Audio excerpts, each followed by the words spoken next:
Bleach Thousand Year Blood War Episode 8. I was really excited for it. I was really nervous for this because I was thinking this episode could have been a lot of actual backstory. Luckily, this was just the aftermath of the mighty battle we just experienced. This was apparent to me why Squad 4 didn't go out and help, but Isane needed a little guidance on that actual answer. 4番大社を動くな。 They would have been destroyed, they would have been beaten up, they would have been murdered as everyone else got killed, and a dead medic is not a useful medic. A lot happens in this episode, and we see some old familiar faces make a reappearance. That was pretty cool.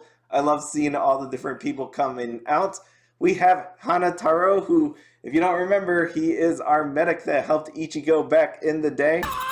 And we also got to see Kon. We learned that Rukia, Renji, Byakuya, and Kenpachi are still alive, though Byakuya and Kenpachi may not be able to be captains anymore. We found out from Mayuri that Chikais can be repaired, but bankais cannot, and since Ichigo's sword was broken in bankai form, he can't actually remake the sword. Mayuri also said that there is the existence of a Squad Zero. For everybody else that didn't know, this is pretty surprising because if there was a Squad Zero, where the heck were they? We have them protecting the Royal Palace and the Soul King, so they can't just leave their spot easily, because if they leave, then obviously Soul King could be killed. I mean, I would imagine the Soul King would be pretty strong, but you never know. I guess anybody could die in this show, especially this season. So the Squad Zero entrance reminded me a lot of the Ginyu Force. Them just drop down there and do their little dance. Kirio is funny because she would be slapping people in the back of the head. The best moment of this episode for me personally was the fact that Kirio brought up, where is Hiyori? Because Hiyori is always with Shinji. So as you know, I said in the last episode that I love Hiyori and I was hoping she wasn't dead. So the fact that Shinji then say, oh yeah, she's dead, that means she's still alive. So I hope we get to see her in a future episode. We also had Unohana and Tenjiro, and apparently he taught Unohana some healing technique. Mayuri also knew one of the Squad Zero members as well. So the reason why the Squad Zero made an appearance was to rebuild the 13 court guard squads. For this, they needed the Kuchikis, Renji, and Ichigo. So they scooped up his broken sword and they're going up to the Royal Palace. One of the interesting parts about that was the fact that they didn't take Kenpachi. So they were taking all the others. They're going to go heal them because Unohana doesn't have the ability to heal them.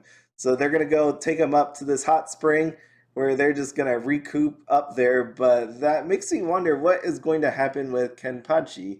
So we know Unohana wasn't able to heal the other three, but does that mean she has what it takes to heal Kenpachi? Maybe she's going to level up if she doesn't have the ability now and bring him back. Or is this the time when Kenpachi is actually sitting there and thinking in his mind and he's going to actually be able to call on a sword and get a bankai? We will see. Going back to Ichigo, we know his sword cannot actually be reforged back into the way it was originally, but they can actually recreate it to be something similar. So that'll be really cool to see what they do at the Royal Palace. Next we hear from Urahara, Chad, and Inoue, and they somehow made it out of the situation they were in, and more than likely they got some help from what looks to be Grimmjow.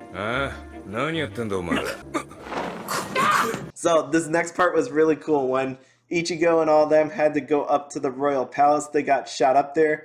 We saw Kukaku Shiba again, and then we also saw Ganju, but the other people that had their backs turned, we know to be Xcution, Ginjo, Tsukishima, and Kutsuzawa, the butler looking guy. Next we get a glimpse of the Royal Palace and the Riden, which are castles controlled by each of the Squad Zero members. The first stop is the Kirio, which is run by Tenjiro. He is the hot spring demon. He's going to place everybody in the hot springs to heal up, and he goes through his process on how he's going to actually do that. And finally, And finally, at the end of the episode, the very, very end, we have Kenpachi saying, "Neither form nor soul shall escape my blade, nothing except you." This will be interesting to see what his progression will be like, so I would not count Kenpachi out. You never do that, and we will see how much stronger he comes out from all of this. It was a really cool episode. A lot happened and left me wanting more, which is always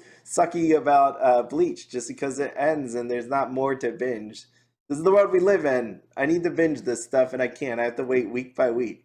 This is what real TV is actually like. This just proves to me how much this season is a lot of fun, action packed, and there's bits of comedies. So hopefully you enjoyed it. Let me know how you liked it. As always, I'll catch you around for the next episode.